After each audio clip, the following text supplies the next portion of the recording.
안녕하세요. 일구 유튜브입니다. 오늘도 클릭해 주셔서 감사합니다.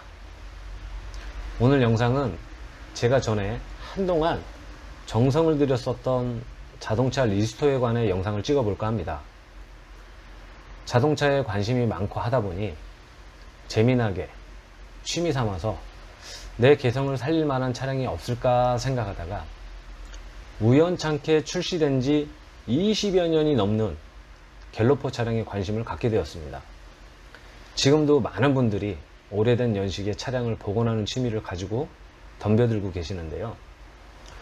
복원 및 튜닝을 하시다가 실패를 하는 경우도 보고 큰 낭패를 보는 경우도 종종 봐왔기에 제 영상이 리스토어를 하는 데 있어서 취미로 삼는 분들에게 조금은 도움이 될 수도 있지 않을까 하는 생각에서 이 영상을 기획하게 되었습니다. 저 같은 경우 카오디오 튜닝을 업으로 하고는 있지만 가끔 다른 파트의 일도 해보고 싶은 욕구가 생기기도 하는데요. 그럴 때쯤 단순 호기심에 막무가내식으로 생각 없이 덤볐던 것 같습니다. 그러기를 3번쯤 반복한 건데요. 바보가 아닌 이상 3번쯤 작업을 해보니 천천히 내공이 쌓이더군요. 차량을 보는 방법이라든가 좋은 차를 고르는 방법이라든가 그런 게 말이죠.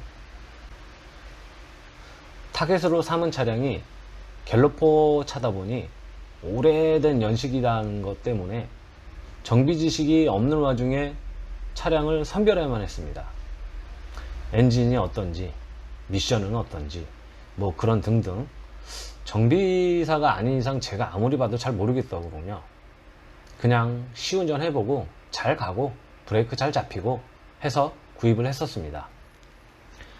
2번에 걸친 리스토어란 걸 시작하고 문제가 생기기 시작했습니다. 저렴한 가격만 보고 구입해서인지 막상 차량을 뜯어보면 부식이 너무 심해서 제가 직접 수리할 수 있는 한계치에 다다른 차량도 있었고요. 리스토어란 개념의 튜닝, 지식이 부족해서 어떻게 꾸밀지 컨셉이 없어 배가 산으로 간다고 산으로 가는 듯한 튜닝을 해서 이도저도 아닌 차량이 되기도 했습니다.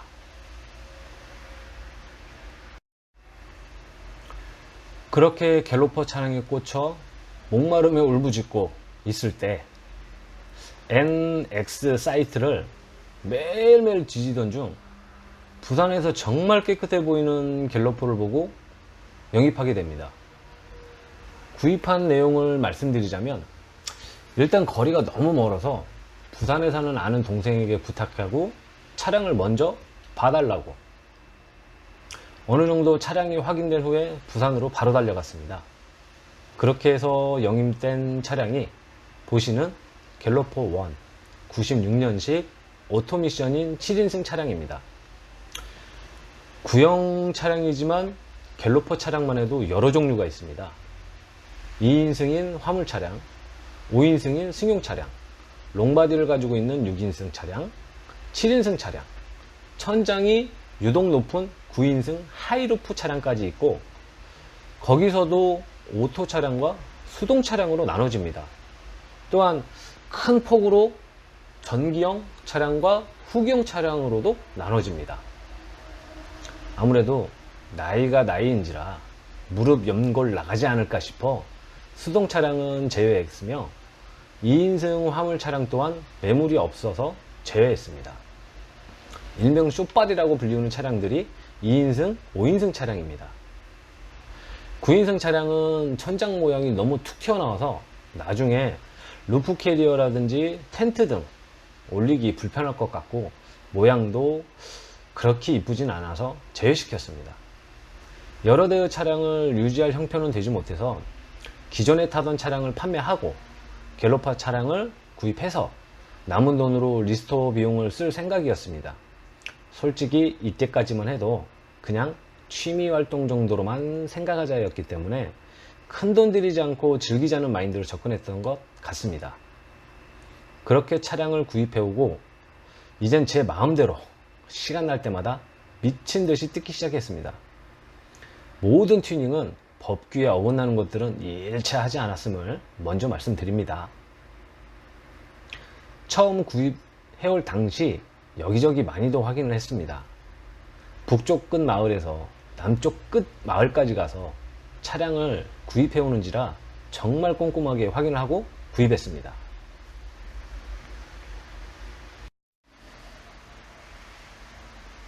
사이드 패널을 살짝 걷어내고 부직포 순정 매트를 들어서 순정 철판은 멀쩡한지 녹슨 자국은 없는지 휀다 밑으로 손을 넣어 만져보기도 하고 잘 보이지 않는 부분이라 핸드폰 카메라를 들이밀고 사진을 찍어 확인을 하고 또 손이 들어가는 부분이라면 직접 만져보고 기본적인 사항은 미리 확인을 하고 구입을 했습니다.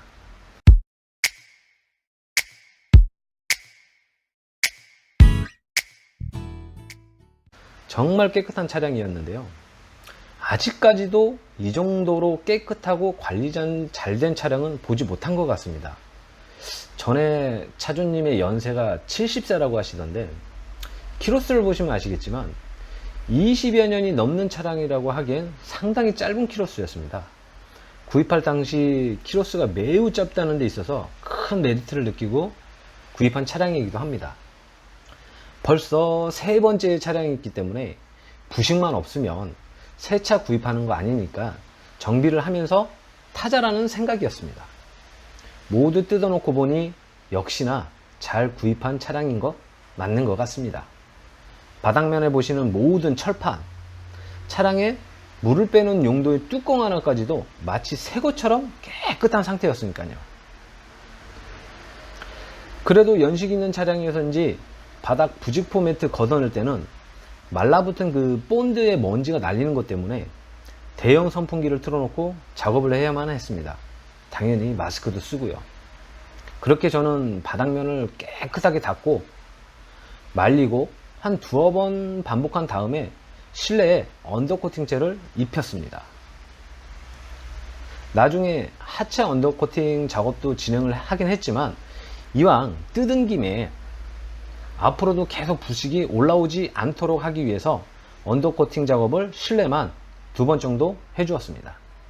사진상엔 없지만 휀다를 비롯해서 도어 패널 바닥면까지 모두 작업하고 여유있게 말리는 데만 이틀 정도가 소요됐던 것 같습니다. 정확히 얘기하자면 방음이 아닌 방진 작업입니다. 심오하게 벌써 집중적으로 설명드리는 조금 어려운 면이 있는 것 같고요. 간략하게 설명드리자면 방음 작업은 소음을 감쇄시키는 작업을 말하고 방진 작업은 철판의 떨림 소리나 잔진동 소리를 잡는 데 하는 작업이라고 보시면 되겠습니다. 타시는 자동차에서 웅웅거리는 저진동 소음이 많이 발생한다면 방음 작업보다도 방진 작업에 집중해서 시공하는 걸 추천드립니다. 이 차량 같은 경우 하체에서 올라오는 소리는 그렇게 크지 않았기 때문에 소음에 관련된 작업은 별로 하지 않았으며 실내에서 언더코팅 작업을 한 다음 방진 작업을 했습니다. 정비 파트 쪽으로 하체 작업을 시작할 때 하체 바닥면 언더코팅도 생각하고 있었기 때문에 소음 문제는 어느 정도 충분히 잡힐 거라고 생각해서 방음 부분은 건너뛰었습니다.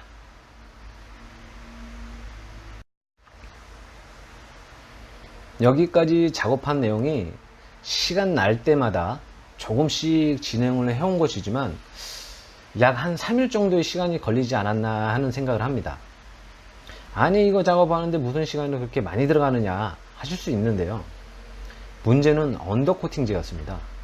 한 번이라도 뿌려보신 분들은 아시겠지만 마른 것처럼 보이지만 막상 손톱으로 살짝 긁어보면 마치 이렇게 지우개 밀리듯이 그냥 떨어져 버립니다. 그래서 저 같은 경우 확실히 마른 걸 확인하고 나서야 2차 작업을 하고 2차 언더코팅 작업까지도 완전히 마른 걸 확인하고 방진 작업을 했기 때문에 한 3일 정도의 시간이 걸렸던 것 같습니다. 이때까지 들어간 비용을 간략하게 그냥 대략적으로 말씀을 드린다면 마스킹 테이프가 한 1,000원 정도였고요. 앞으로 마스킹 테이프가 많이 들어가지 않을까 싶어서 한 5,000원어치 박스로 구입했습니다. 스프레이 언더코팅제가 한 10통 정도 들어가서 약 10만원 정도, RS 알루미늄 방음 패드가 한 20장 이상 들어갔던 것 같은데, 한 금액적으로 보면 40만원에서 50만원 정도 들어갔던 것 같습니다. 저 같은 경우 다시는 재작업을 하고 싶지 않았기 때문에 정말 좋은 제품들만 선정해서 시공을 해서 그런 건지 상당한 비용이 나왔다고 생각합니다. 그렇게 생각하실 수도 있고요. 제품에 있어서 조금 더 저렴한 제품들로 선정하신다면 비용을 많이 아끼실 수 있을 거라 생각합니다. 이 부분에서 질문 주신 분들이 많이 계실 거라고 생각하는데요. 이렇게 많은 양의 제품들이 들어가면 무게가 상당히 늘어나서 연비에 큰 악영향을 끼치지 않느냐 하실 수 있습니다. 그런데 저 같은 경우 애초에 기획한 부분 중에서 차에 넣을 것보다 떼어낼 것도 많다고 생각을 했기 때문에 그것까지 모두 감안하고 시공을 진행했습니다. 제 차량 기준으로는 약 고속도로 연비가 리터당 12km 정도 나오는 차량이었습니다. 모든 튜닝을 마치고 난 뒤에는 리터당 연비가 14km를 넘어갔는데요. 이렇게까지 기대를 하고 있지 않았죠. 연비가 떨어지면 떨어졌지 올라갈 거라고는 생각지도 않았었습니다. 앞으로 업로드될 영상을 계속 보시면 어떻게 연비가 올라갔는지 아실 수도 있습니다. 오늘 영상은 여기까지고요. 조금 더 디테일하게 설명드리지 못한 점 죄송합니다. 탈착하고 조립하고 그런 건 몽키 미르수 몇이냐, 시트 무게는 어떠냐, 혼자 들 수는 있냐, 너무 깊숙하게 들어가기엔 영상의 양이 너무 방대해서 굵직굵직한 내용들로만 집중 편성하였습니다. 다음 영상에서도 몇 편에 걸쳐 갤로퍼 리스토어 영상이 올라갈 것 같습니다. 궁금하신 내용은 댓글로도 달아주시면 답변 드리겠습니다.